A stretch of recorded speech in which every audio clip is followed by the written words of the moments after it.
Hello there, friends. Welcome to BJJ Meditations. This is BJJ Meditations episode number 50. I'm your host, Joe Hannon. Getting back to our roots this week on BJJ Meditations with an actual meditation. I've been reading a lot of Zen literature lately. Alan Watts, Zen Flesh, Zen Bones. What else have I read? A lot of Alan Watts. This is not true source material, but Zen Flesh, Zen Bones really struck me hard. I also reread The Unfettered Mind by Takawan Shoho, which is a great read, written by a Zen master who was a tutor to some samurai. So Zen and the martial arts seemingly antithetical. Takawan kind of found a way of reconciling them beautifully. But I was most moved by Zen Flesh, Zen Bones, and by Alan Watts. Alan Watts has an uncanny way of translating Zen for the Western audience in a way that holds up remarkably well, considering he wrote much of what he wrote in the 50s and 60s. A lot of time has passed since then, but the cultural relevance of what he had to say and really the prescience of what he had to say are just powerful.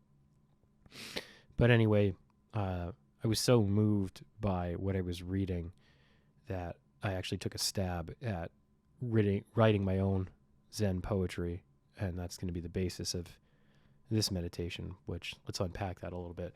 Trying to write Zen poetry is antithetical to Zen, so right off the bat, if you're looking for somebody to offer you Zen tutelage, I'm not your person. Maybe no one is your person.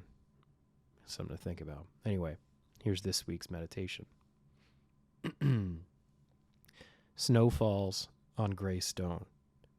Wind brushes flakes from the pine. The tatami stings. So in my backyard, there are these two large spruce trees that flank a stone path that I'm assuming these trees were planted side by side, probably as long as 40, maybe 50 years ago, based on their height. And they've gotten considerably taller in recent years because there was this massive oak with a bifurcated trunk that nearly uprooted many years ago in a hurricane that was in our yard. And it actually fell down in 2020. Had this enormous hollow at the base, and it was kind of at the back of the property in a place where if it fell, it wouldn't hurt anyone or anything. So we just left it alone, let it kind of run its life out. And one day in the middle of the pandemic, I was sitting in the backyard, and this intense storm kind of cropped up out of nowhere. I had to rush inside, and I remember just watching the rain kind of pelt the backyard, and this tree just kind of fell in slow motion. It kind of hit the ground almost soundlessly.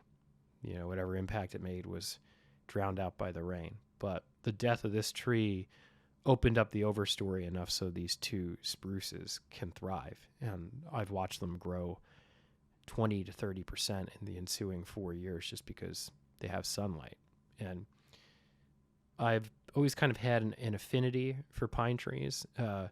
As a hunter, they're generally not my friend. I don't like to hunt out of pine trees because you end up covered with sap, although they're excellent for climbing. But especially in the Northeast, evergreens are a touch of color in what's otherwise a gray winter.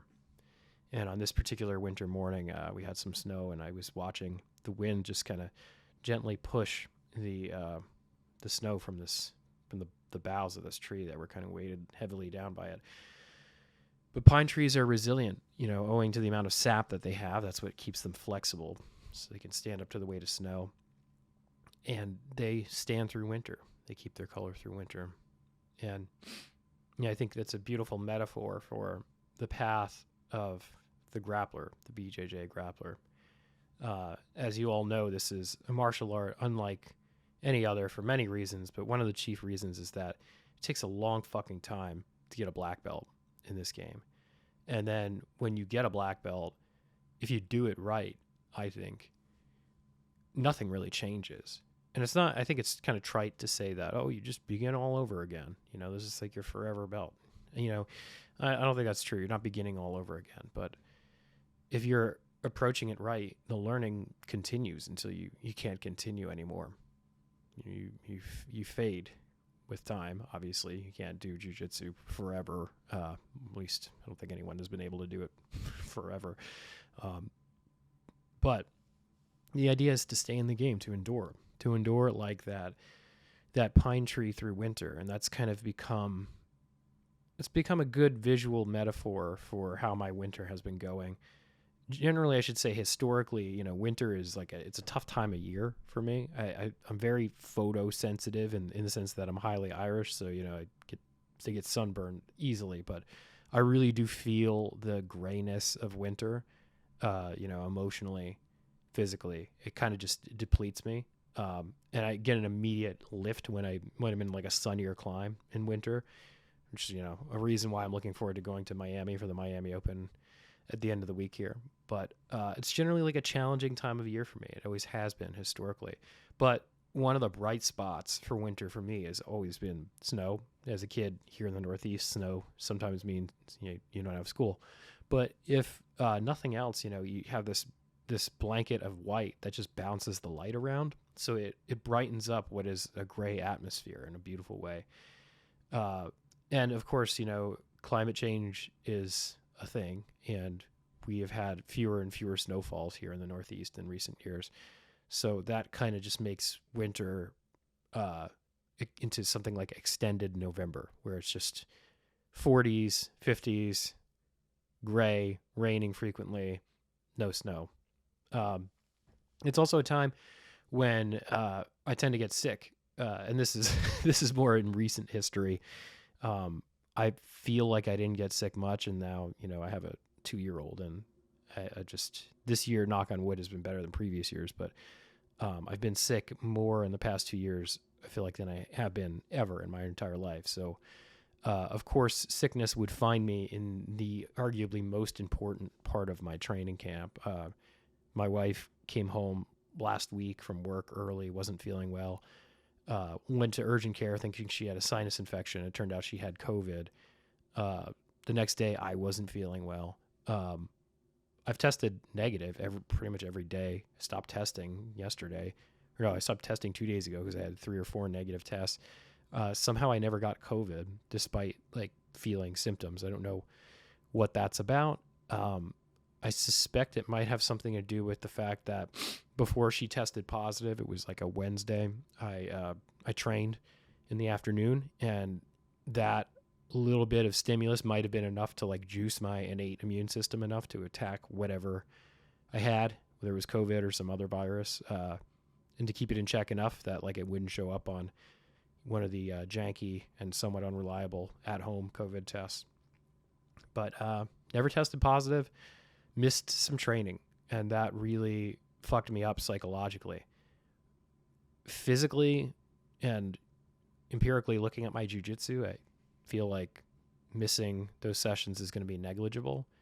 At this point, it's kind of just sharpening and whittling away. It's not really adding anything, not really acquiring new skills. To me, that's more of an off-season type activity, or at least that's how I tend to approach training. If I have a competition on the calendar within, let's say, 3 to 4 weeks of that competition, I really focus in on dialing in what is my A game.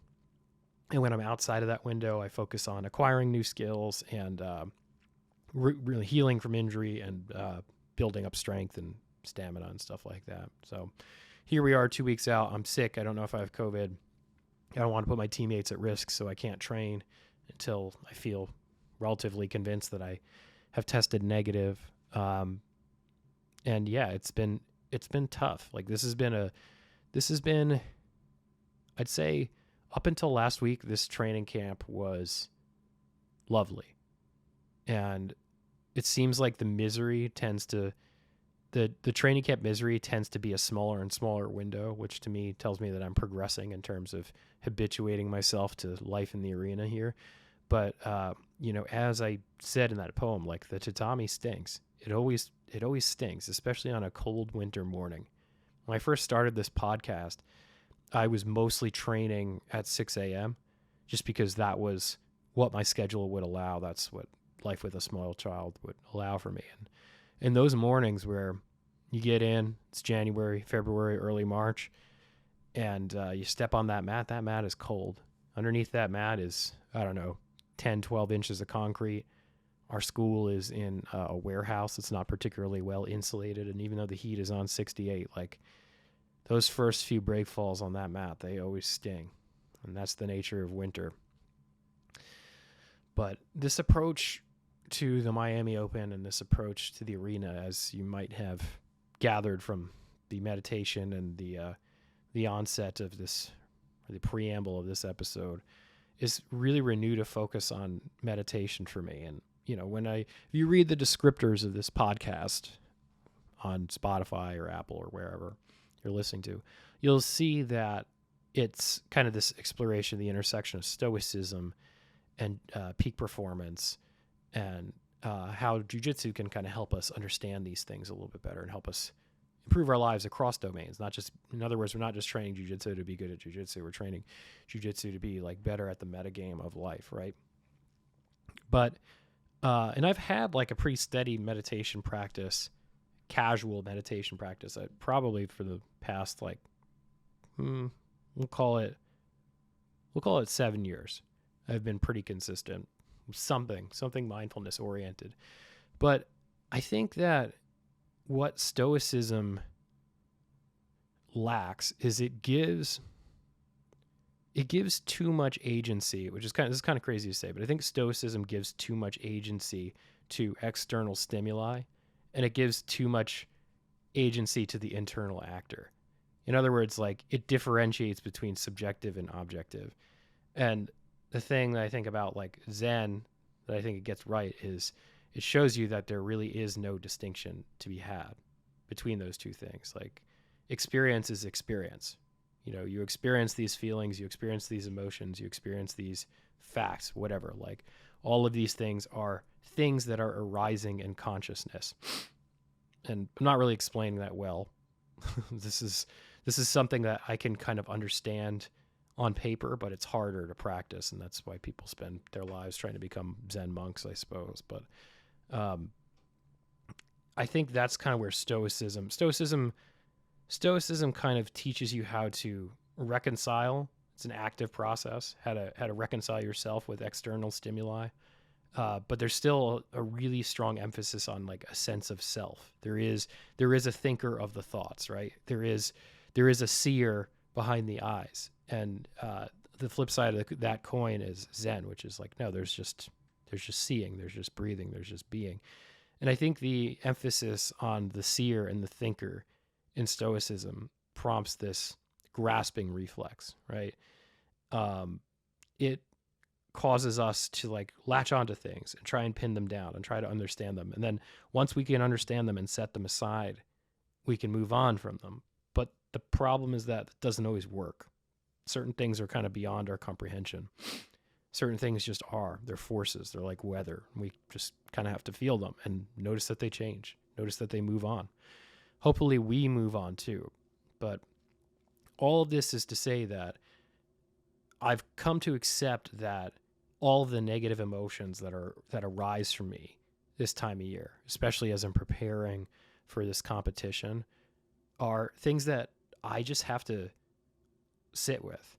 I have to let them arise when I'm thinking about competition. I can't try and push them away. I can't try to outthink them. I can't try to outsmart them the way like Stoicism would encourage you to do it. You know, it's kind of like the metaphor I've used on previous episodes of this podcast. It's kind of like that beach ball in the pool where you're like trying to push it underwater. The beach ball is like the negative emotion or the negative thought, feeling, whatever. And the more you try and push it under the water, the more it pops up and the more turbulent the water gets. And to me, the challenge here of this competition and the training that I'm going through for it, and the training that I'll continue to go through after it, frankly, is being able to sit with that experience and to feel it without grasping. To me, the rationalization that is inherent to Stoicism is the grasping. And what does that grasping feel like? I can't really say what it feels like for you, but I've come to realize that it feels like this negative cycle. For example, I'll have a negative thought or feeling or emotion about competing. Oh man, I'm really dreading that last 5 minutes in the bullpen before I have to walk out on the mat, for example. That agony, or I'm really thinking about like how tough my opponent's gonna be, and I can rationalize that and say to myself, well, you're pretty damn tough yourself. You train a lot. You take your strength and conditioning really seriously. I can try and rationalize an approach to dealing with the bullpen jitters of, okay, well, I'm going to listen to this music or I'm going to do this breath exercise. But the problem with that is it creates, to me, that's grasping, holding on to these things, trying to identify solutions to deal with them. To me, that just leads to more grasping. It just starts this churning cycle of playing whack-a-mole with these different thoughts and emotions. Whereas if you just let that first thought or emotion arise of like, my opponent is tough, sit with it. Okay, what does that feel like? My opponent is tough. I feel like a tightening in my sternum here when I say my opponent is tough. And I feel my breath get a little bit shallow. I feel my vision start to focus a little bit. And now I'm hearing the sound of the furnace in my room. And now I'm thinking about the nature of time because I'm looking at my watch. And now I'm looking at this bottle of eye drops on my desk and wondering if it's expired. So you see what I mean? Like these thoughts and emotions, they keep emerging in consciousness and they move on. We move past the initial thought of my opponent is tough and we end up somewhere else. Whereas if I go down this rabbit hole of like trying to rationalize and come to terms with what to do with my tough opponent, where do I get? Nowhere. My opponent might not be very tough. This all could be for nothing. I just put myself in more of an emotional reactive state that's like not conducive to that. So, ideally bringing more mindfulness into the situation stops that cycle. But it's a trained reflex, right? Like we have to train at letting go. I was on this call earlier today with a heart rate variability expert, somebody we're potentially thinking about working with. And she said something that really stuck with me. She said that a lot of people turn to the breath work we do in HRV as a way of getting rid of anxiety or getting rid of stress, kind of beating it into submission, right? But really, that's not what it is. It's an exercise in letting it go. As soon as you try to push against it, it pushes back. And I think that's what this meditation, this snow falling on gray stone, wind brushes flakes from the pine, the tatami stings. I think that's what this meditation is all about. And I think that's what this competition for me has been all about and will be all about. It's going to be about letting go. And on that note, I want to share with you a short passage from Zen Flesh, Zen Bones. And I'm not sure it has a name. It's a little parable of sorts. I want to read it to you. 2 monks were returning to the monastery in the evening. It had rained, and there were puddles of water on the roadsides. At one place, a beautiful young woman was standing, unable to walk across because of a puddle of water. The elder of the 2 monks went up to her, lifted her, and left her on the other side of the road and continued his way to the monastery. In the evening, the younger monk came to the older monk and said, "Sir, as monks, we cannot touch women." The elder monk answered, "Yes, brother." Then the younger monk asks again, "But then, sir, how is that you lifted that woman on the roadside?" The elder monk smiled at him and told him, "I left her on the other side of the road, but you are still carrying her." So thank you for listening to this week's BJJ Meditations. It was kind of nice to return to the original format. I'd like to say if you enjoy BJJ Meditations, go over to bjjmeditations.com. That's where you can book an in-person or online coaching session with me. That's the best way to support me. It's where we put into practice all these things we talk about on BJJ Meditations, in addition to all the modalities that I bring to bear in my consulting relationship with Emily Kwok and Josh Waitskin. If that's not your game, you could always also just make a one-time donation via Venmo over on the website. That's another good way to support me. You can read the meditations yourself. This one will be up on the website too. And you can also sign up for the mailing list to receive an exclusive monthly newsletter, which we'll be launching in February. Other stuff, you can check out the highest levels over on BJJ Mental Models Premium. I believe there's a free 7-day trial over on BJJ Mental Models if you don't want to put your money down. But yeah, that's where Emily and I get more tactical and granular with the modalities we use in the peak performance consulting space. So definitely check that out. We have an episode with, well, I'm not sure if I'm allowed to say who the episode is with, but we have a really interesting episode coming out soon with, let's say, a very influential coach in the Jiu Jitsu community. And then Emily's got a really cool one she's going to be doing solo coming up soon as well. Other than that, please like, review, subscribe, share BJJ Meditations wherever you're listening to or watching this podcast. You can, of course, follow on Instagram. That's BJJ_meditations. And you can come and train at Princeton Brazilian Jiu-Jitsu in Princeton, New Jersey. Any and all academies are welcome. We don't care what gi you're wearing as long as it's clean. Don't bring your bugs and cooties into our school, please. This month, and I think like forever, we're running the 47 challenge. That's $70 for 4 classes and a free gi. You successfully complete all 4 classes, complete the challenge, we take $70 off your first month's membership. That is an offer exclusive to brand new jiu-jitsu students. For anyone who is already a practitioner, we offer 2 free trial classes, 0 obligation. Come out, try before you buy. Thanks for listening, folks, and we'll see you next week with an update from the Miami Open.